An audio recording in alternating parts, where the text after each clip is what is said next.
Hello everybody. Over the past several years, I've talked to you about the history of American medical science and the progress that was made through the 18th and the 19th century. And we talked about all kinds of characters during that time. We talked about Dr. William Beaumont, who was an army surgeon who did world-renowned experiments on human digestion. And we talked about Dr. Ephraim McDowell and his famous patient, Mrs. Jane Todd Crawford. He did the first intra-abdominal surgery ever performed and was done successfully on Jane Crawford. And I talked to you about the Lewis and Clark expedition. But today I want to change the direction a little bit. We're still going to be talking about someone in the sciences, particularly in ornithology.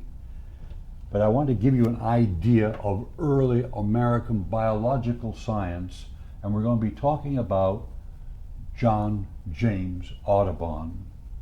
Now, if you were an audience in front of me, I would ask you to raise your hands if you are at all familiar with the ornithology paintings of John Audubon. Yeah, I know you've all heard about the Audubon Society. I imagine you've got an idea what the Audubon Society does. Have you ever wondered how someone in a 20-year span, like John Audubon's life was, as an adult that is, how someone could do what he did in painting something of the order of 400 different species of birds, in drawing and paintings which are still magnificent today and are highly treasured? Was it a hobby? Was it a career choice? How did it happen that this person did these magnificent paintings? Where did he live? Where was he born? Was he married? Did he have children? And when did he do these magnificent, world-renowned works of art? And how did he do it in the wilderness? All those questions I want to try to answer for you today as we talk about this man. First, next slide. The next slide shows you the American Museum of Natural History. I decided I'd start there. The American Museum of Natural History is located in New York City, right across from Central Park, if you've ever been there. Located on 79th Street and Central Park West. And if you got to that point and look straight ahead, this is what you would see in the American Museum of Natural History. And you'll notice way out in the front of the statue, of the museum entrance, is a statue. And that statue is a Teddy Roosevelt. It's grand and it's glorious, it's imposing, and it's almost regal in its quality. Next slide. This is a view from the very front of the museum where you can see the statue head on. And if you look carefully, both to Roosevelt's left and to his right, there are two people walking. They are part of the statue, actually. The one on the right, your right, that is, his left, is a black man. And the one on his right, that is to say, your left, is a Native American. From the moment that statue was put up in 1918, it was a source of controversy which has been broiling and boiling ever since. I may as well tell you now, the statue was taken away this summer. So that's a shock probably to any of you who have ever been there to notice that you'd see that this wonderful statue is gone. Well, that's enough on the statue. If you look at the front of the museum, far less imposing, cast your eye upward and you will see, in this view at least, three statues. They're almost full size. There's one more to the far right, and if we go to the next slide, I'm sorry, that's the next one. Now you can see all four of them. I want to talk about who they are. It's not at all clear. Most people who go to the museum never even look. They never put their eyes way up there to the very top of the building to see those 4 statues, and I just think it's fascinating to look at who they are, and one of them is our topic for today. The first statue on the left, your left it would be if you were facing is Daniel Boone. Born 1735, died 1820. He lived a long time. Famous as an explorer, famous or infamous as an Indian fighter, famous as a businessman, very famous as a politician, and his crowning achievement was to find a way that people could ride their horses from Virginia into Kentucky when he laid out what is called the Wilderness Road. Just a path is all it was. That's what you see there. Then if we cast our eye to the opposite side, which would be your right if you're looking at the statues, you would see Meriwether Lewis. That might ring a bell. We talked about him in one of our talks. Born 1774, died 1809. If you do the arithmetic there, folks, he was a pretty young man when he died. There were problems associated with Meriwether Lewis. He was a person with a depressed disposition, and this would become absolutely unenabling. He could not cope with the world in these situations, but we know him best as one of the leaders of the Lewis and Clark expedition. He was a friend of Thomas Jefferson, and Jefferson wanted him to lead the expedition to explore the brand new purchase of the Louisiana Territory. So there he is, expedition leader, friend and confidant of Thomas Jefferson, Meriwether Lewis. Very short life, dying under most unusual circumstances, but that's another problem. Next, we cast our eye to the center. If you were standing in front of the museum, this would be center right. And who is it? William Clark. He's the Clark who went with Lewis, the Lewis and Clark expedition. Born 1770, American Revolutionary War hero, a good friend of George Washington. He fought in the Battle of Fallen Timbers here in Ohio, which was trying to put down an Indian uprising and made it possible for pioneers to come in and live in Ohio. He was the co-leader of the Lewis and Clark expedition, and in many people's minds, he was really the savior of the Lewis and Clark expedition. And finally, the last person, John James Audubon, our topic for today. Born 1785, died in 1851. We classify him as an American naturalist and a wildlife painter, and that's his great fame today.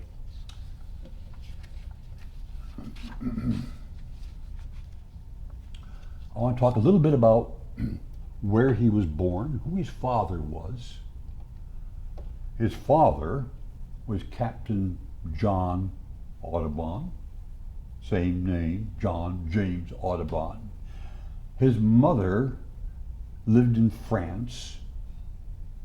Captain Audubon was a Frenchman. He was a French privateer person. He had his sailing ship, and he was involved in the commerce carrying sugar from the island of Haiti back to Europe, and on the return run he would pick up slaves in Africa. I showed you that triangle in the last talk that we dealt with. He was a part of that system, and he came to live without his wife in Haiti on a plantation which he bought, raising sugarcane. Very, very profitable business. While during the times that he was there, he had what we call possibly an affair with a French chambermaid who'd been imported from France to take care of his facilities and his home. And the result of that union was our hero today, John James Audubon, named right after the father. Well, it was a plantation economy. We talked about that in a previous talk on sugarcane. And at the time of the French Revolution, all that unrest had traveled across the Atlantic to the island of Haiti, and all the blacks who were slaves working in the sugarcane fields had an uprising, and the point was to murder all their white overseers. And so the captain decided it was time to leave. So he took his two children, John, who was mothered by this lady I mentioned earlier, and a daughter whose name I cannot pronounce, who was mothered by another, the particular case was another slave in the plantation situation. He got on board his ship and he got out of there. Most of the rest of the plantation owners there lost their heads as they were hacked to pieces by the rebelling slaves. So he made his way back to France, and he made his way back to really a lovely home, and his wife, who hadn't seen him for years, with the two children. And she accepted them incredibly. She made them hers, that is to say, she adopted them, and she made sure they were educated, and particularly John, our hero for today. She made sure that he learned to play the violin and that he learned to play the flute. She made sure that he learned his French grammar precisely right. She made sure that he learned to dance in the appropriate style of the day. And he grew up to be a young man in a French environment like that with his adopted mother. About that same time as he grew into an 18-year-old, a disturbing event occurred in France, and that was called the French Revolution, where Napoleon decided he wanted to take most of Europe. He needed a lot of soldiers, and he had a conscription system to bring those soldiers in so that he could dominate Europe. The father of our hero, John Audubon, decided he had to get his 18-year-old son out of France. But how to do it? Well, the father knew lots of ship captains, and he was able to bribe, if you want to put it that way, or pay a particular ship captain to smuggle his son with a false passport and a false name and take him to New York. Now the family had to know they would never see him again. He'd be going to New York. And what I didn't tell you earlier is that the captain, his father, had purchased a farm in Pennsylvania, which he'd never seen. He'd never been in the colonies or in the United States, but he bought it as a long-term investment. That farm is still there today. It's about 3 miles from Valley Forge. And we had the chance a few years ago to go see it. We were at Valley Forge and we said, it's only 3 miles. Why not give it a shot? And so we did. And so the farm was deeded then to the young man, and he left France never to return. When he got to New York City, without any problems, almost within a couple of days of landing in New York City, he came down with a virus infection called yellow fever. It was transmitted by mosquitoes. It was deadly. Just about like COVID-19 today. Extremely deadly, maybe even worse than COVID-19, because there was nothing that anyone could do about it. So he became very ill, and so the captain took him to 3 Quaker women that he knew in New York City and asked them, would they take care of him and nurse him back to health and help him? They said they would. I presume there was some financial arrangements in all of this, and so they did, and he was cured, and he got well, and then the Quaker ladies took him to a Quaker lawyer in New York City, who would then take him to the farm in Pennsylvania near Valley Forge, and so he'd be able to stake his claim to the farm which his father had bought so many years before.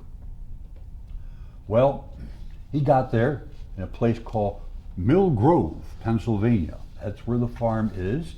And I'm going to be able to show you a little picture of that. I think I'm getting behind in my slides.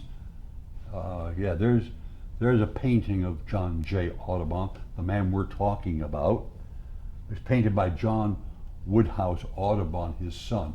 And the man, John, the father, he loved this painting. You'll see another painting in a while done by a Scotsman. He didn't like it at all, but I'll tell you about that if I can remember when I get there. Audubon's home, this is the farm, what you can see today. There's the farmhouse. What an incredible structure that is. Just take a look at it through the redbud trees.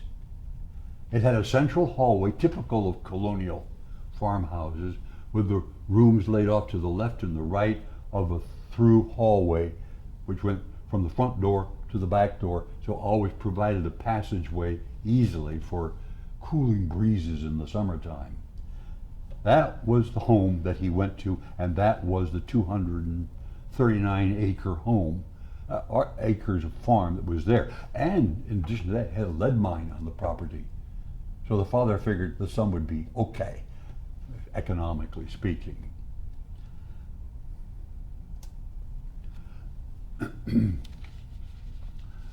Actually, the young man was never interested in farming, but he was interested in the neighbor's daughter. There was a man nearby named William Blakewell who had a farm similar to the one that John Audubon had inherited here. It was called Fatland Ford, strange name. But the important thing about Fatland Ford is that there was a young lady there named Lucy, about John's age, and of course they became very friendly, and eventually they married around 1808.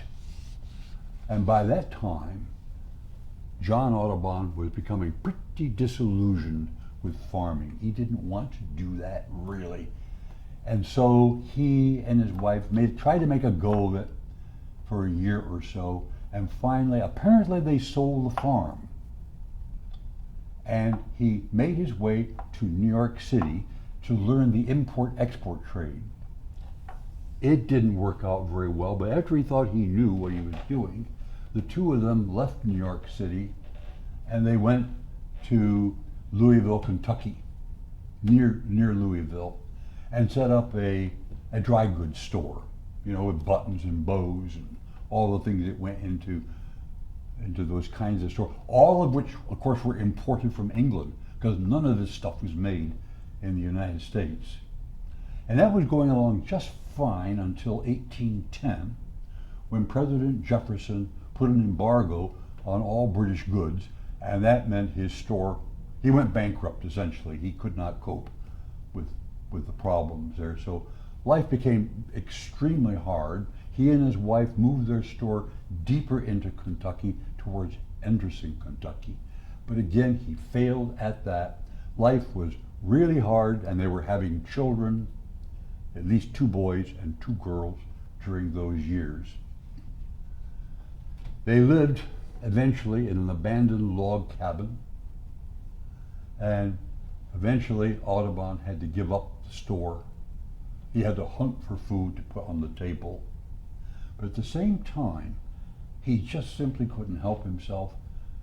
He had to watch the birds, and he'd sketch the birds in considerable detail, and he'd study the birds all the time. He was trying to make a living for his family here in Henderson, Kentucky. He tried all kinds of things. He tried to buy a sawmill. He was a failure at that.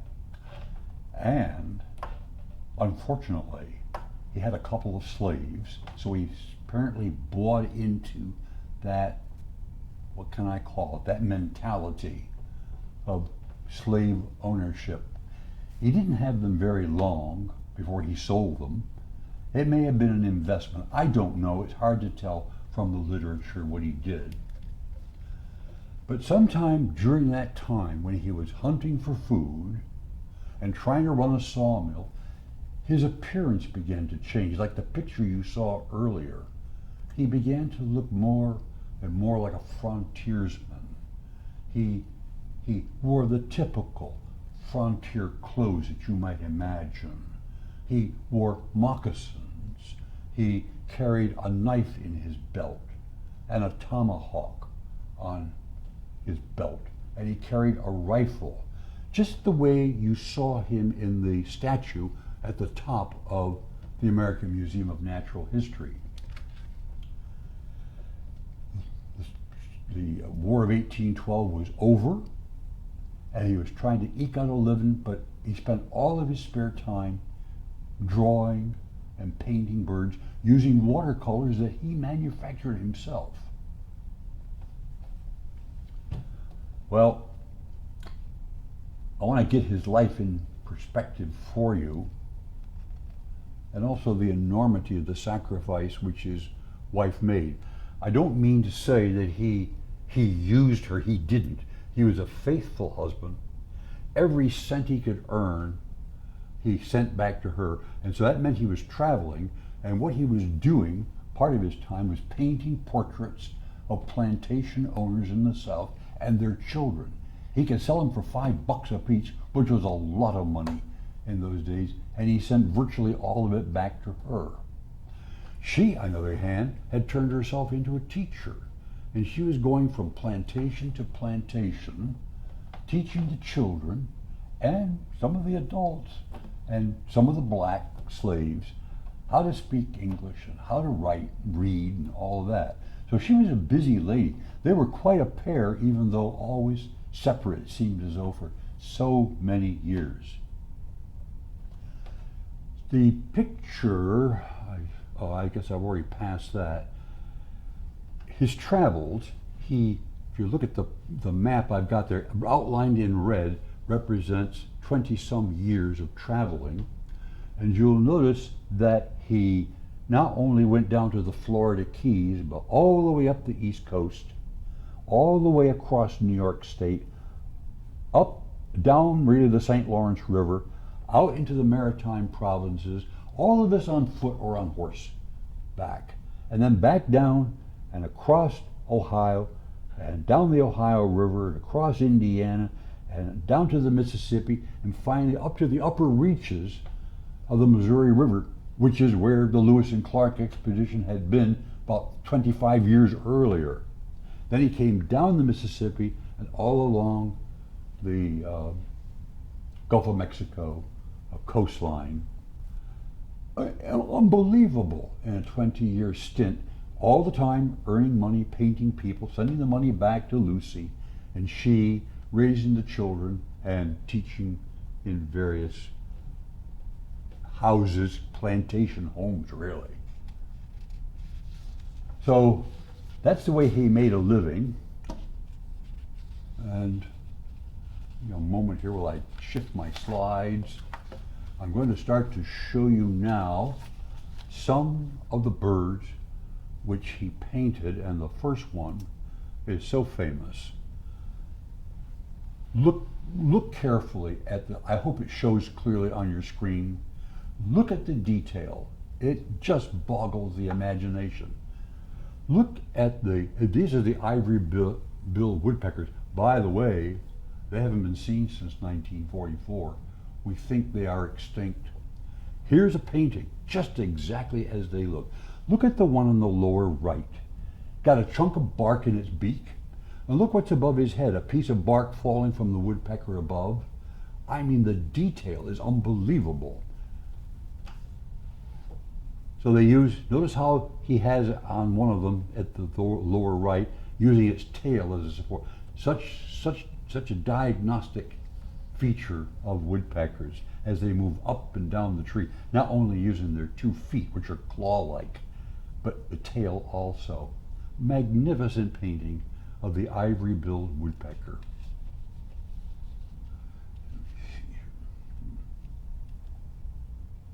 Oh, that's okay. The Baltimore Orioles. He shows the male and the female here, painted in 1822. I think here there are 2 males. You see them on the vine, and the female is perched. Do you see her? Down near the bottom on a pendant-shaped nest. The Baltimore Oriole. The brown pelican, he painted that 1832. It's perched on a red mangrove tree. Here, this is the bird you may have watched in Florida or anywhere along the seashore that practices plunge diving from the air into the water in order to capture its meal. Magnificent. Look at the structure of the feathers if you can see it on the screen. The detail is unbelievable.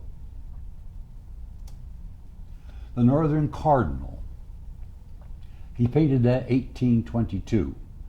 It's perched, they are perched, male and female, on a Carolina cherry laurel. The bills, look at them, they're quite robust, quite conical, perfectly adapted along with the muscle structure for cracking and opening seeds. He painted those in Mississippi, today's Mississippi. I'm not sure in 1822 if there was a Mississippi, but be that as it may, that's where he was.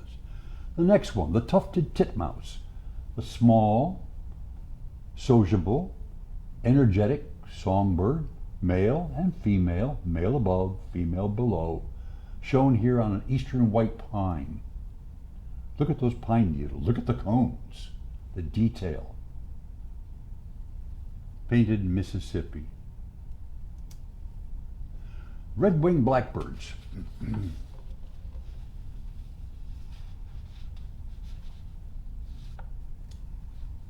The mature male is there, I think it's on the top, yes, flying.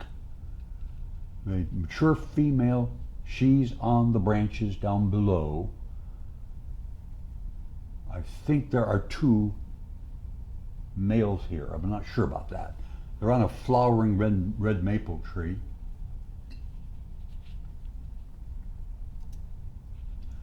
The common redpoll. I bob around here, I'm sorry. I'm trying to keep track of my slide numbers with my note numbers. They're in different places.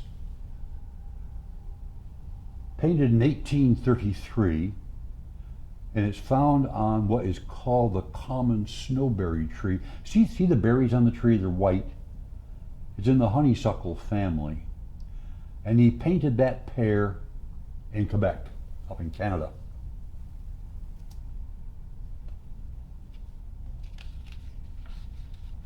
This is the ruby-crowned kinglet, male and female, perched on something called sheep laurel. That's in the heath family. He painted these two birds in Labrador. Purple finches. In this case, he's showing two males and one female. You can pick them out, I think, in terms of coloration. Painted in 1824, and they're perched on a branch of eastern larch, which is a conifer tree that has cones. In fact, he even has a couple of the cones in the painting, and it has these needle-like leaves. I think the bird is native to Canada, and I'm not quite sure where he painted that. I presume he painted that on his expedition to Canada. What we have on the screen now is the white-crowned sparrow, which he painted in 1814. Both the male and female there. I think you can see the male is the larger bird in the view. The female, see her, she's peeking out from behind a grape leaf down lower in the picture. It's a magnificent painting. They're perched on a summer grape. He painted that in Kentucky. And then we come to the next portrait, which was done by a Scottish artist, John Syme. It was painted in 1826. And he painted that portrait while Audubon was in Scotland. And this is the portrait that hangs in the Red Room of the White House.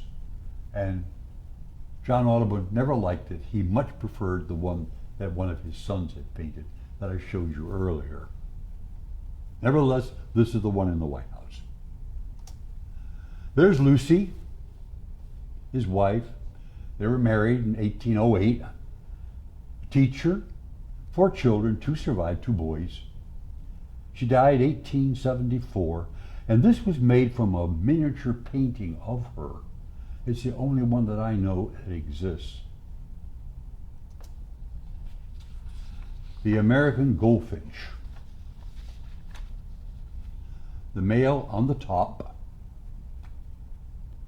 and not much difference.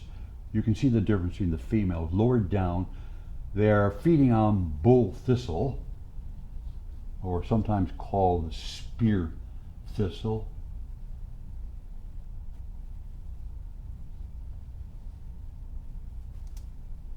The Carolina Wren, painted in 1822. He painted it while in Louisiana.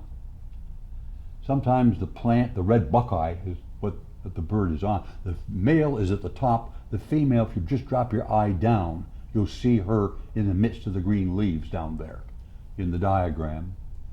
Painted in Louisiana in 1822. That plant is sometimes called the firecracker plant, and it's sort of a small tree, shrub-like thing, and has a brilliant red flower to it. The red Buckeye. It's in the Buckeye cluster of trees. The cedar waxwing. You can see male and female here. Sleek, crested bird with a broad yellow tail band, very characteristic of the bird. It's here, I think, located on a piece of juniper tree, and I think he painted this 1822, and I think he painted it in Virginia. The male wild turkey. It's one of, I think this is probably my favorite of all the birds that he did. Here's a bird that really shows a lot of sexual dimorphism. By that I mean the sexes are very different from one another in terms of coloration, and of course size too, but here is the wild male. Strong, strong sexual dimorphism. Look at the beard hanging down the front of the beard of the bird. Don't see that on the female. Bronze, copper colored, almost greenish in some places, the feathers. And the males, they build a nest. And it's that same old kind of competition. The males try to outdo each other in building the nest so that their nest may appeal to some female. There are other birds like that that do that same thing. I didn't know that this American wild turkey did that. But look at the painting that he did. Look at the feet, if you can look very closely, and the toenails on those. This is the one time he made a mistake in his identification of birds, and it has to do with the black-throated blue warbler. He got the sexes mixed up. He didn't know which was which, and it took him quite a while after the fact of painting the birds that he realized he had done the male and the female and hadn't realized it. This was painted in New Jersey, and it's located, they are perched on something called a hobble bush, which is a shrub. It's sort of a witch hobble, I think it's called, or a moosewood, or the American wayfaring tree, also called the alder leaf viburnum. All these different names that are used. That's why scientists want to use a scientific name, because now we know what we're talking about. But this is nicely done. 2 female black-throated warblers. He thought one was the male. But this is the male. He learned much, much later, too late after he committed himself with his paintings. The male black-throated blue warbler on a Canadian columbine. Audubon thought he couldn't find the female. He'd already painted one and didn't realize it at that point. I can understand how he got mixed up. It's very difficult. You have to really give him credit, though, for his visual acuity and his remembrance of details. It's a wonderful, wonderful painting.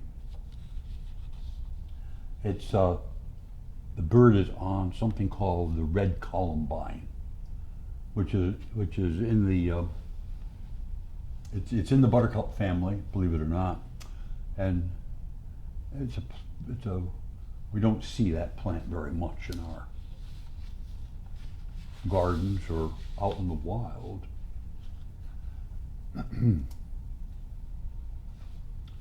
This is the Ovenbird, male and female. You can see the male at the top going for a fly. The realism. He's even got his beak open, ready to grab the fly. This is what he did. He took every detail and got it into his paintings. It's called the Ovenbird because of the nest shape. The nest looks like, it's hard for you to pick it out there, but it's that large, half-rounded, dark thing. They sort of like in the shape of a bowl, or in the old-fashioned ovens it used to be in colonial times. It got the name Ovenbird because of that. It's on the ground. That nest is on the ground. But here they are. They're climbing on something called a nightshade, and he painted that in about 1829.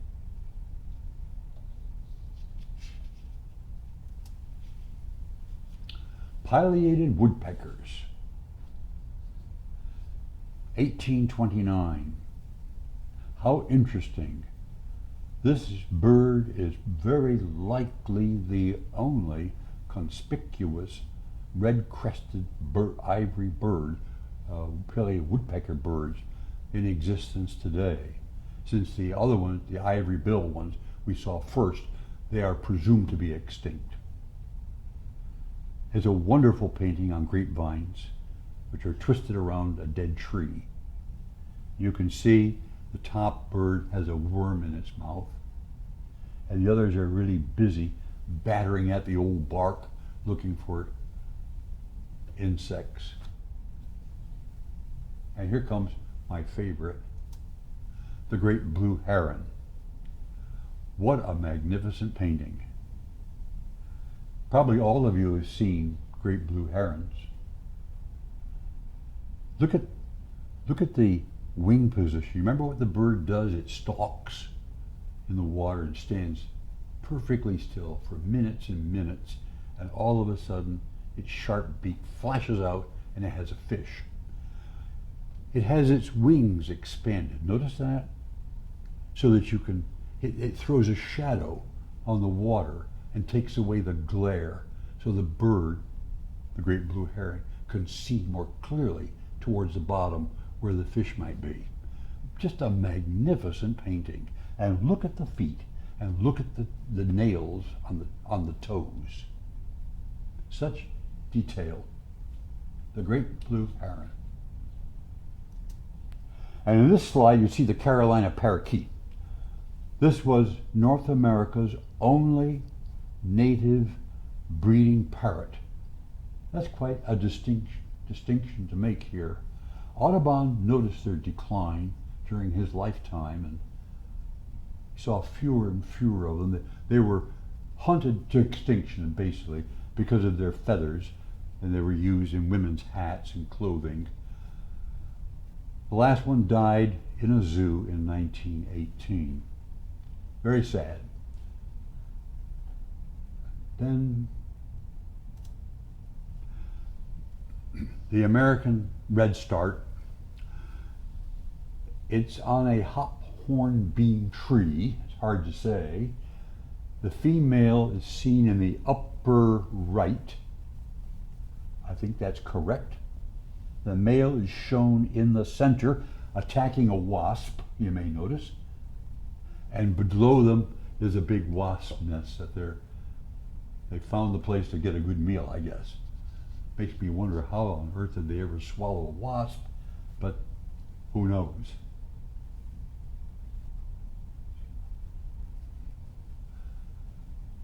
After all these years of wandering around the wilderness, making all these prints, he went to England with his wife, Lucy, and there with the work of people who could make the plates for printing purposes. He was actively involved in the coloration of all these plates. And today, there are a few of these incredible volumes left. If you can see me on TV, they're about that size, square, and about this thick. And there are 4 volumes that make up the single publication of all these birds painted. Those 4 books weigh 50 pounds, and today you can't buy one. In fact, there are very few of them around. At Sotheby's, about 2 years ago, one was auctioned at $11.5 million. So you see, there are very few of these books around. There happen to be 4 or 5 in the Canadian Parliament Library, which is very interesting. There's an assortment of them across the United States, but hardly anyone knows where they are, except at the museum, which is Audubon's home. There you can see one and have somebody page through it with appropriate gloves on and so forth. They are enormously valuable to the people who own them. Let's see here. Here are the graves of John Jay and Lucy Audubon. They're both buried in Trinity Church in New York City. When the two of them essentially retired, she gave up the arduous life of teaching and traveling around. He gave up the very arduous life of trudging through the wilderness, and he built a home in New York City. I'll show you a picture of it in just a moment. On the upper side, overlooking the Hudson River, where you can see birds. He gave her the deeds to the home immediately, as soon as it was built, so she'd be well cared for and have a place to live that no one could ever intrude into. And here is where they are buried, at Trinity Church in New York City. And here is the Yellowrumped Warbler. I can't stop putting pictures of birds in. There's lots of choice. In fact, there are 3 sets of birds here. They're all warblers. Call your attention to it. The very top of the picture, there's a male and a female Yellowrumped Warbler. And if you look in the middle of the painting, you will see the Hermit Warbler, male and female. And at the very bottom, you'll see the Blackthroated Grape Warbler. It's just fantastic. And the precision of the painting is out of this world. Next, that's the home in Upper Manhattan, about 155th Street, where at that time was surrounded by trees and forest, lots of birds, and that's where they finished their lives in New York. The home is gone today. A highway had to go through there, so the home is gone, which is kind of sad, I suppose, but that's what happens. And finally, I believe, the end. And I chose there to put another very famous bird on this last slide, one of his most famous birds, painting of the now extinct passenger pigeon, which, as I read the stories of ancient frontiers people, apparently the skies would be blackened for hours as tens of millions of passenger pigeons would fly by with an enormous roar of flapping wings. This is the painting. The last bird, the last passenger pigeon, died in 1914, and with that, the species became extinct. So that's the end of the story that I wanted to tell you today, and I hope you have learned a little something about birds, seen something of the magnificent work of John Audubon, and how he employed his enormous talents, his drawing skills, but most importantly, his incredible painting skills. He made his own paints. I don't know how he did it, but he was very careful to make, as they say, gouaches, as I think is the artistic term, which is a kind of paint in which the feathers almost become luminous. You can actually see the barbels in the feathers and the form that they take and how they hook together to give a covering for a wing. He's got all of that and no camera. He did it all by his eye and his hand in painting. So thank you very much for your attention. I hope that you've learned something today.